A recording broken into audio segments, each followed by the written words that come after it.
Bonjour et bienvenue à cette nouvelle leçon dans laquelle on va étudier les chutes de tension. Tout d'abord, une petite définition. Lors du transport de l'électricité par câble électrique, une partie de celle-ci se transforme en chaleur. C'est les pertes par effet Joule. Il se produit alors une chute de tension entre le point d'origine de l'utilisation et le point de départ vers l'utilisation, vers l'éclairage, le moteur et tout ce qui concerne l'utilisation.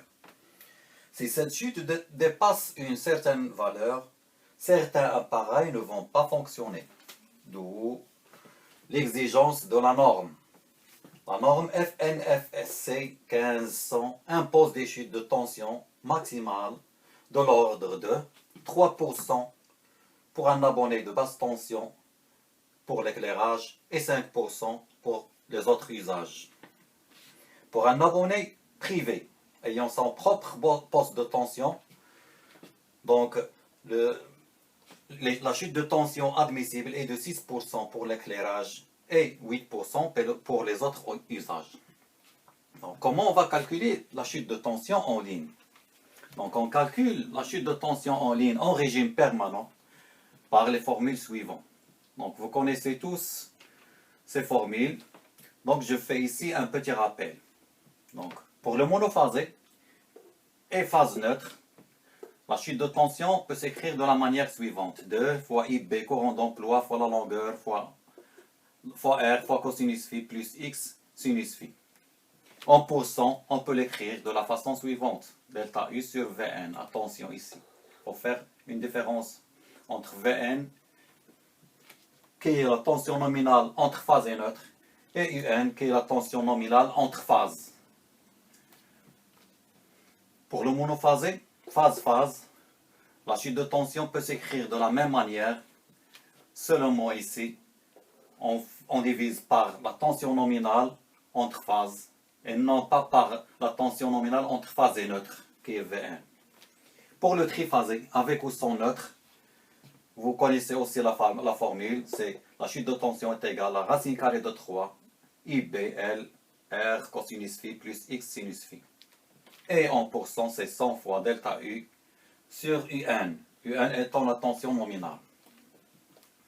R dans cette formule, c'est la résistance linéique d'un conducteur.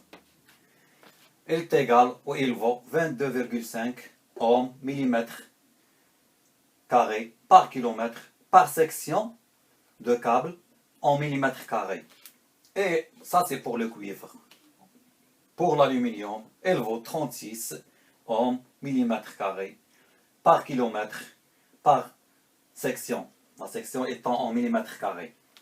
Pour la réactance d'un conducteur, il y a différentes valeurs. Ici, je porte deux valeurs. Donc ici, X est égal à 0,1 ohm par kilomètre pour un câble basse tension. Et X est égal à 0,13 ohm par kilomètre pour un câble en moyenne tension. Cette expression qui s'appelle Z, c'est l'impédance. L'expression R fois cosinus phi plus X sinus phi, c'est Z. On l'appelle impédance unitaire d'un conducteur. Ne vous fatiguez pas parce que Z est donné par les constructeurs. Donc avec ici, UN qui est égal à tension nominale entre phases, Vn, tension entre phase et neutre, tension nominale entre phase et neutre, et L étant la longueur du câble en kilomètres. IB, c'est le courant d'emploi, comme on a dit. Il y a une autre formule qu'on va voir tout à l'heure. L'autre formule s'écrit comme suit. La chute de tension, delta V, est égale à B, ρ1, L sur S, cosinus phi, plus delta L, sinus phi, multiplié par IB, qui est le courant d'emploi. Avec B, c'est un coefficient multiplicateur qui vaut 1 pour le triphasé et il vaut 2 pour le monophasé. ρ1 étant la résistivité du conducteur en ohms millimètres carrés par mètre. Il vaut 0,0225 ohms millimètres carrés par mètre pour le cuivre. Et il vaut 0,036 ohms, millimètres carrés par mètre pour l'aluminium.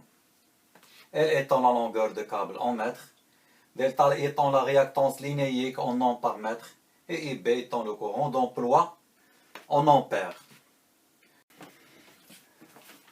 Pour bien assimiler ces formules et voir la relation entre cette formule qu'on a notée ici et les formules qu'on a écrites auparavant, on va passer à quelques exemples. On va passer à un exemple. Donc, on nous demande de calculer la chute de tension pour un câble. C'est un câble tripolaire, arme de cuivre, alimentant un circuit équilibré.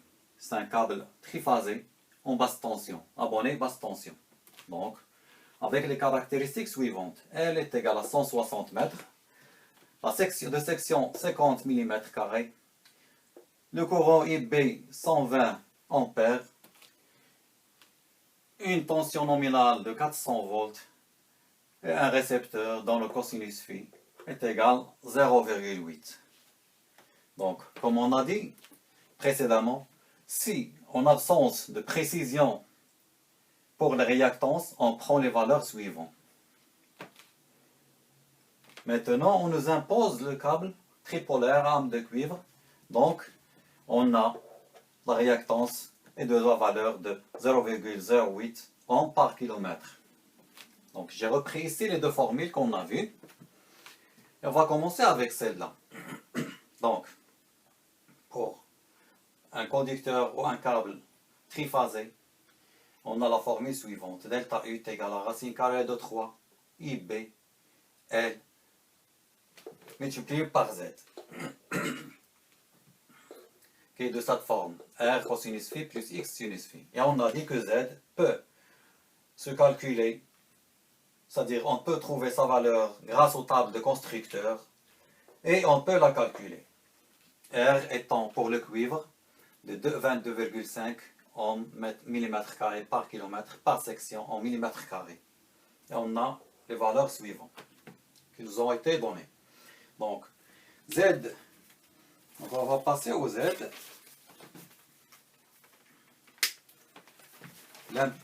À l'impédance unitaire d'un câble qui est égale, donc pour les tables, c'est-à-dire les données de constructeur, est égal à 0,410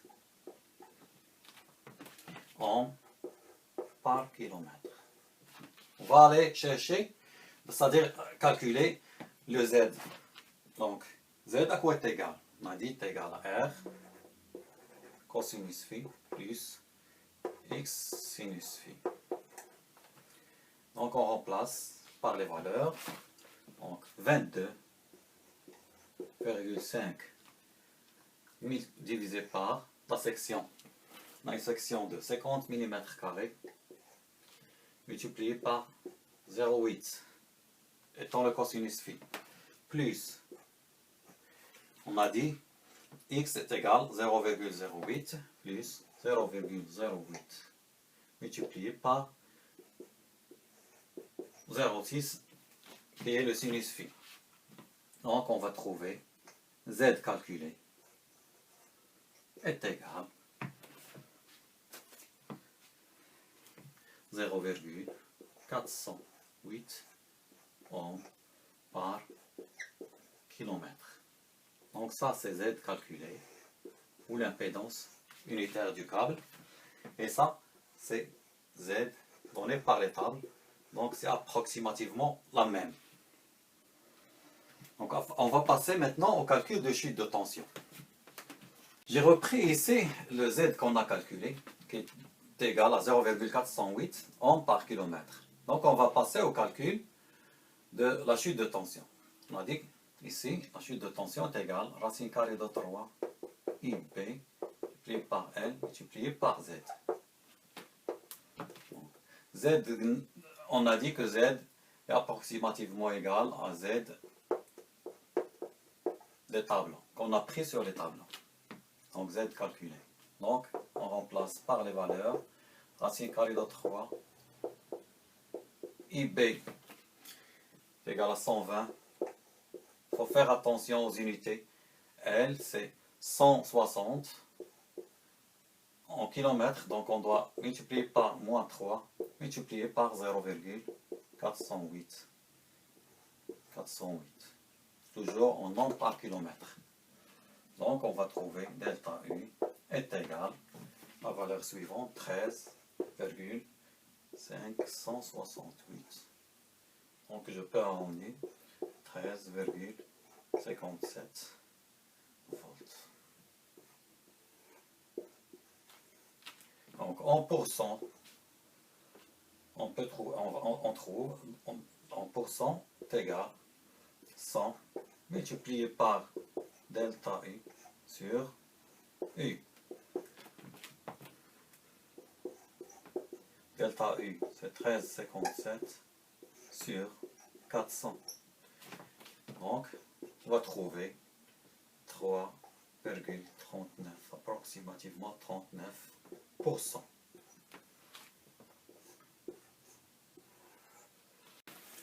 Donc ici, on a un abonné, basse tension. Donc on a dit que les chutes de tension admissibles est de 5% pour un usage autre que l'éclairage. Donc on peut conclure ici que la chute de tension qu'on a trouvée de 3,39% est dans les normes. Donc on va passer par la suite au calcul de la chute de tension par l'autre formule et on va comparer c'est quoi la différence. Donc pour ce qui est de delta V, la formule suivante, delta V est égal, B, on est au triphasé, donc c'est 1, multiplié par 0,025 divisé par la section 50, multiplié par 0,8, cosinus phi, plus, je vais mettre L en facteur, plus 0,08 10 moins 3 multiplié par 0,6. 0,6 étant le sinus phi. Multiplié par IB qui est de 120 multiplié par L 160. Donc j'ai rien oublié. Ça c'est entre parenthèses. Okay. 0,0225. Donc pour le cuivre, divisé par la section en millimètres carrés, multiplié par le cosinus phi, plus 0,08 étant la réactance, qui est égal à 0,08 10 moins 3 ohms par mètre, multiplié par le sinus phi, qui est 0,6, multiplié par IB, multiplié par la longueur du câble. Donc, delta V est égal. Donc, ici, je vais trouver 0, pour cette section-là, c'est 408, 10 moins 3, multiplié par 120, multiplié par 160. Donc, vous remarquez ici qu'elle correspond au Z calculé. Donc, cette valeur-là, elle correspond à Z qu'on a calculé tout à l'heure. Multiplié par 120, multiplié par 60, on va trouver delta V est égal 7,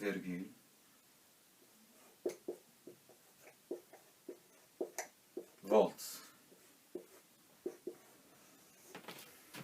Qu'est-ce qu'on peut remarquer ici?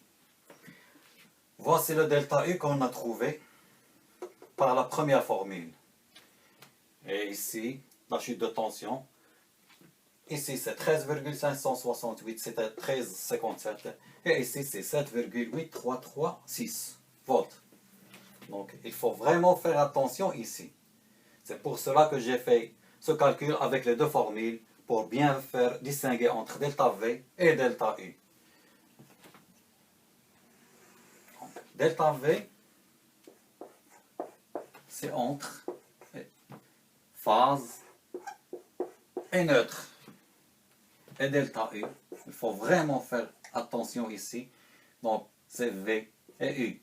U, c'est toujours la tension entre phase. V, c'est la tension entre phase et neutre. Donc ça, c'est entre phase. Donc, si je multiplie donc delta U, on doit trouver racine carrée de 3 fois delta V. Donc si je multiplie delta V, donc racine par racine carrée de 3 delta V, je trouverai exactement 13,57 volts. Ça va me donner delta U. Donc c'est la raison pour laquelle j'ai fait le calcul avec les deux formules, juste pour faire attention et une distinction entre delta U et delta V. Donc, on a trouvé que la relation entre delta U et delta V, c'est delta U est égal à racine carrée de 3, delta V, qu'on a démontré par les calculs. Maintenant, si on veut calculer juste le pourcentage de ça en pourcent, de delta V en pourcent, qu'est-ce qu'on va faire? On va calculer par la formule suivante, multiplié par delta V. Donc ici, il faut faire attention. On va diviser par quoi? On va diviser par V. Par Vn. Et non par Un, qui est 400. Donc Vn est égal à 400 divisé par racine de 3. C'est-à-dire Un divisé par racine de 3, on doit trouver 230 volts. Donc, en pourcent, normalement, je devrais trouver 3,39%. Et c'est donc, c'est 13 Vn, c'est 7, pardon, 100 multiplié par delta V qui est 7,8336 divisé par 230. Ça va me donner delta V est égal à 3,39%.